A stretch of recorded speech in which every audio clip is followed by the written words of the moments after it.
రాయలసీమ అంటే అందరికీ గుర్తుకు వచ్చేది అక్కడ జరిగే ఫ్యాక్షన్ గొడవలే. కానీ అక్కడ కానవచ్చే ఆధ్యాత్మిక పరిమళాలు తెలుగు రాష్ట్రాలలో మరెక్కడా కానరాదు. పవిత్ర దేవాలయాలకు, ఆధ్యాత్మిక నిలయాలకు పుట్టినిల్లు రాయలసీమ. రాయలసీమలోని ఉన్న ప్రాచీన దేవాలయాలు మన దేశ హైందవ సంస్కృతికి నిలువుటద్దంగా ఉన్నాయి. ఈ ప్రాంతాన్ని పాలించే ఆయా రాజుల కాలంలో అభివృద్ధి చెందిన ఈ ఆధ్యాత్మిక ధామాలను అభివృద్ధి చేసుకుని ఆధ్యాత్మిక టూరిజంను మరింత ప్రోత్సహించడం ద్వారా మన ప్రాంత అభివృద్ధికి సహకరిద్దాం.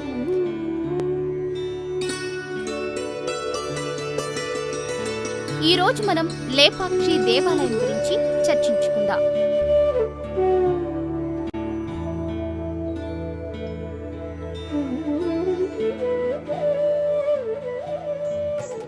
అపురూప శిల్ప చిత్రకళలకు ప్రసిద్ధిగాంచినది లేపాక్షి దేవాలయం.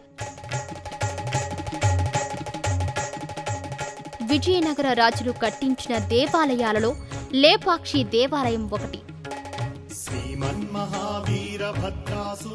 ఈ దేవాలయం రాయలసీమలోని అనంతపురం జిల్లాలో హిందూపురం పట్టణానికి 12 కిలోమీటర్ల దూరంలో ఉంది.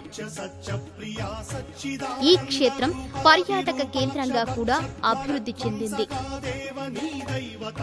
విజయనగర ప్రభువు అచ్యుతరాయుల కాలంలో పెనుకొండ సంస్థానంలో కోశాధికారిగా ఉన్న విరూపన్న తన ఇష్టదైవం వీరభద్రుని కోసం నిర్మించాడు. కూర్మశైలం అనే కొండపై 7 ప్రాకారాలతో నిర్మించిన విశాలమైన ఆలయంలో 3 మండపాలు ఉన్నాయి. త్రేతాయుగం నాటి నుంచి ప్రాధాన్యత సంతరించుకున్న దేవాలయంగా స్థల పురాణం ద్వారా తెలుస్తోంది. సీతాపహరణ సమయంలో రావణునితో పోరాడిన జటాయువు రెక్కలు కోల్పోతుంది. సీతామాతను లక్ష్మణ సమేతంగా అన్వేషిస్తూ వచ్చిన శ్రీరాముడు మరణావస్థలో ఉన్న జటాయువును చూసి లేపక్షి అని పిలిచారట. ఆనాటి నుంచి ఈ స్థలానికి లేపాక్షి అని పేరు స్థిరపడిందని ప్రజల నమ్మకం. ఇక్కడికి వచ్చిన భక్తులు ముందుగా గణపతిని దర్శించుకుని ఆ తరువాత వీరభద్ర స్వామికి పూజాధికాలు చేస్తారు.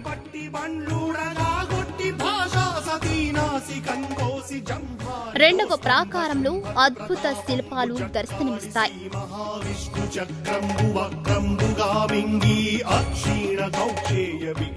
ముఖ్యంగా నాట్య మండపం, కళ్యాణ మండపాలు శిల్ప కళలను చాటుతాయి.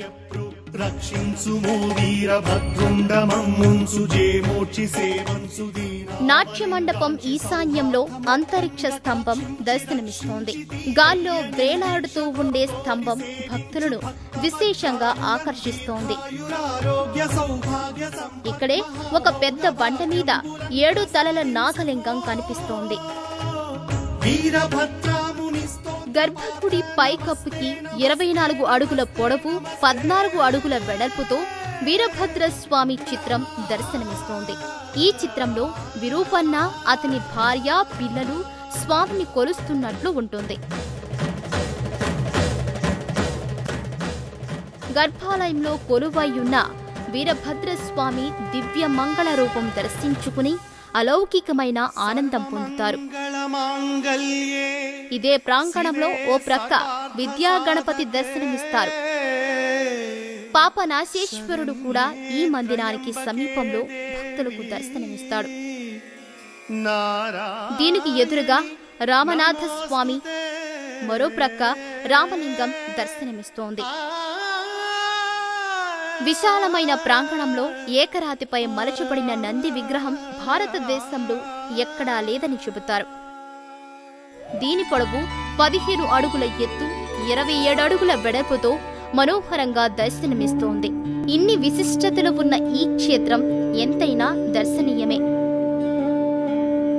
లేపాక్షిని దర్శించుకునే భక్తులకు హైదరాబాద్ నుంచి 478 కిలోమీటర్లు, అలాగే బెంగళూరు నుంచి 123 కిలోమీటర్లు ప్రయాణించాల్సి ఉంటుంది. హైదరాబాద్, బెంగళూరు, చెన్నై నుండి బస్సు, రైలు సౌకర్యం కలదు.